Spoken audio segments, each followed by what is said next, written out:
अहिल्या की कथा सनातन की सबसे विवादास्पद घटनाओं में से एक है। दरअसल आज के युग के लोग इतने नारीवादी हो चुके हैं कि हर घटना नारी पर अत्याचार ही लगती है। ये कल्पना ही मुश्किल लगती है कि अहिल्या ने अपनी इच्छा से इंद्र से संबंध बनाए थे।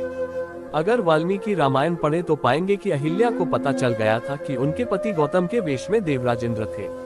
पर अहिल्या के अंदर की नारी इस बात से प्रसन्न हो गई कि इतना शक्तिशाली व्यक्ति जिसके दरबार में मेनका और रंभा जैसी अप्सराएं हैं वो उसके रूप पर मुग्ध होकर आया है। उसके बाद वो बहक गई। जब पति गौतम को इस बात का पता चला तो उन्होंने इंद्र को श्राप दिया और अहिल्या को कहा कि तुम प्रायश्चित करो। सनातन धर्म की सुंदरता है कि हर किसी को दूसरा मौका अवश्य मिलता है। रावण और दुर्योधन से भी अंत तक बातचीत की गई थी। जब श्री राम ने अहिल्या को पति गौतम से दोबारा मिलवाया तब उनको तपस्विनी कहकर संबोधित किया गया। तब राम के मार्गदर्शक महर्षि विश्वामित्र थे। अपने पद से भटकने और दोबारा वापस आने को विश्वामित्र से बेहतर कौन समझ सकता था।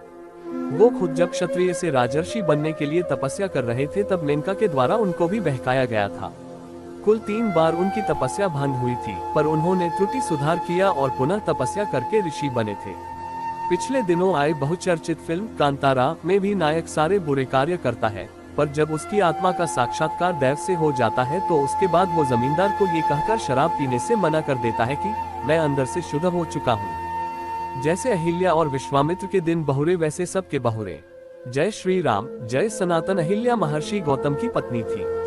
ये अत्यंत ही रूपवान तथा सुंदरी थी। अहिल्या की सुंदरता पर स्वयं इंद्र देव मोहित थे और एक दिन वो प्रेम वासना कामना के साथ अहिल्या से मिलने पृथ्वी लोक आए। लेकिन गौतम ऋषि के होते ये संभव नहीं था। तब इंद्र एवं चंद्र देव ने एक युक्ति निकाली। महर्षि गौतम ब्रह्म काल में गंगा स्नान करते थे।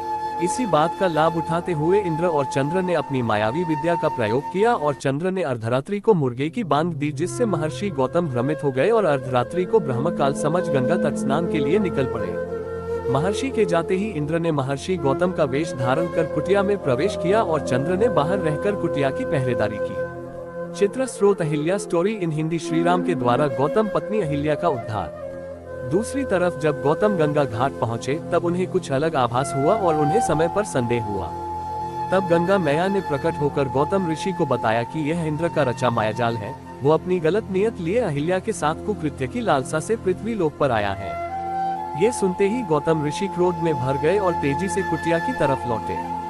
उन्होंने चंद्र को पहरेदारी करते देखा तो उसे शाप दिया उस पर हमेशा राहु की कुदृष्टि रहे और उस पर अपना कमंडल मारा। तभी से चंद्र पर दाग है। उधर इंद्र को भी महर्षि के वापस आने का आभास हो गया और वो भागने लगा। गौतम ऋषि ने उसे भी श्राप दिया और उसे नपुंसक होने एवं अखंड भाग होने का शाप दिया। साथ ही यह भी कहा कि कभी इंद्र को सम्मान की नजरों से नहीं देखा जाएगा और न ही उसकी पूजा होगी। और आज तक इंद्र को कभी सम्मान प्राप्त नहीं हुआ। जब इंद्र भागने के लिए अपने मूल रूप में आया तब अहिल्या को सत्य ज्ञात हुआ, लेकिन अनहोनी हो चुकी थी जिसमें अहिल्या की अधिक गलती न थी। उसके साथ तो बहुत बड़ा छल हुआ था, लेकिन महर्षि गौतम अत्यंत क्रोधित थे और उन्होंने अहिल्या को अनंत समय के लिए एक शिला में बदल जाने का शाप दे दिया। जब महर्षि का क्रोध शांत हुआ तब उन्हें एहसास हुआ कि इस सब में अहिल्या की उतनी गलती नहीं थी, परंतु वे अपना शाप वापस नहीं ले सकते थे। अपने इस शाप से महर्षि गौतम भी बहुत दुखी थे। तब उन्होंने अहिल्या की शिला से कहा, जिस दिन तुम्हारी शिला पर किसी दिव्य आत्मा के चरणों की धूल स्पर्श होगी उस दिन तुम्हारी मुक्ति हो जाएगी और तुम अपने पूर्व स्वरूप में पुनः लौट आओगी।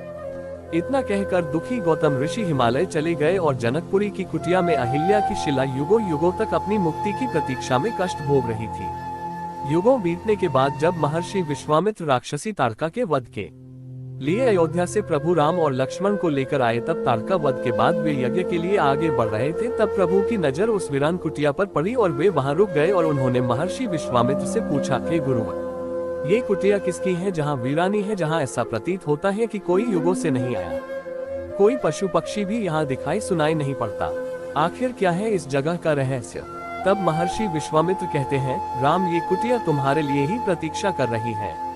यहाँ बनी वह शिला तुम्हारे चरणों की धूल के लिए युगों से तुम्हारी प्रतीक्षा कर रही है। राम पूछते हैं, कौन है ये शिला और क्यों मेरी प्रतीक्षा कर रही है। महर्षि विश्वामित्र राम और लक्ष्मण को देवी अहिल्या के जीवन की पूरी कथा सुनाते हैं। कथा सुनने के बाद राम अपने चरणों से शिला पर स्पर्श करते हैं और देखते ही देखते वह शिला एक सुंदर स्त्री में बदल जाती है और प्रभु राम का वंदन करती है। देवी अहिल्या राम से निवेदन करती है कि वो चाहती है उनके स्वामी महर्षि गौतम उन्हें क्षमा कर उन्हें पुनः अपने जीवन में स्थान दे। प्रभु राम अहिल्या से कहते हैं, देवी आपकी इसमें लेश मात्र भी गलती ना थी और महर्षि गौतम भी अब आपसे क्रोधित नहीं है, अपितु वो भी दुखी है। अहिल्या के अपने स्वरूप में आते ही कुटिया में बाहर आ जाती है और पुनः पंछी चहचहाने लगते हैं।